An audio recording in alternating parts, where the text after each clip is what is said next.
Oi, amigos do quarto ano! Hoje vamos aprender sobre as partes de um rio em geografia. E aí, na nossa cidade tem rio? Eu acho que sim. Aliás, nossa cidade recebeu esse nome por causa de um rio. Ó, fiquem ligadinhos e vamos aprender tudinho, hein? Beijos! Hoje nós vamos falar sobre os rios nas paisagens dos municípios. Os rios, eles apresentam características muito diferentes, porque tudo depende do seu relevo e de como as suas águas podem percorrer entre eles.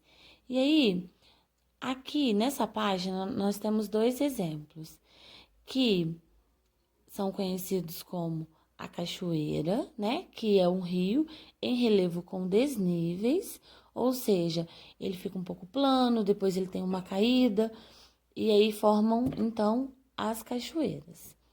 E nós também temos aqui embaixo um rio sinuoso em um relevo plano, ou seja, ele faz muitas voltas, mas ele é todo plano.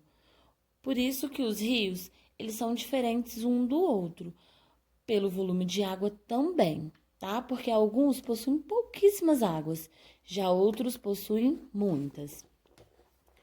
Na página 301, a tia vai passar essas atividades para vocês marcarem X.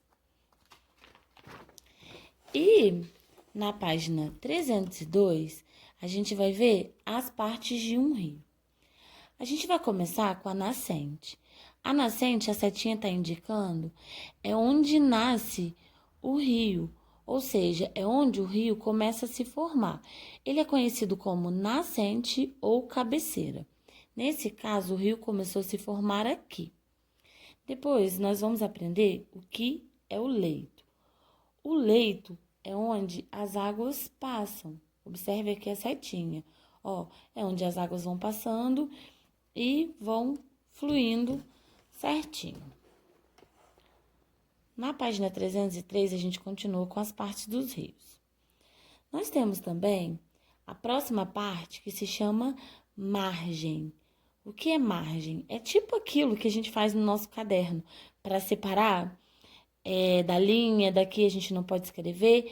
É mais ou menos isso. Por quê?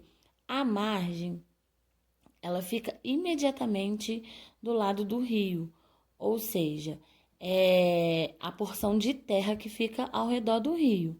Isso é a margem. E nós temos também o que chamamos de foz ou desembocadura, que é onde o rio despeja suas águas no oceano ou em outro rio. Então, quando ele vai despejar as suas águas, nós damos o nome de foz. Por último, o rio afluente é aquele que despeja suas águas em outro rio. Ou seja, o encontro de um rio com outro, ele vai se chamar afluente. Essas são as partes de um rio. E aqui na página 304, a tia passou as características e as partes de um rio. Então, você vai colocar qual é a parte e qual é a característica. E os nomes estão aqui das partes do rio estão aqui no Caça-Palavras, tá bom? Super beijos, estou morrendo de saudade.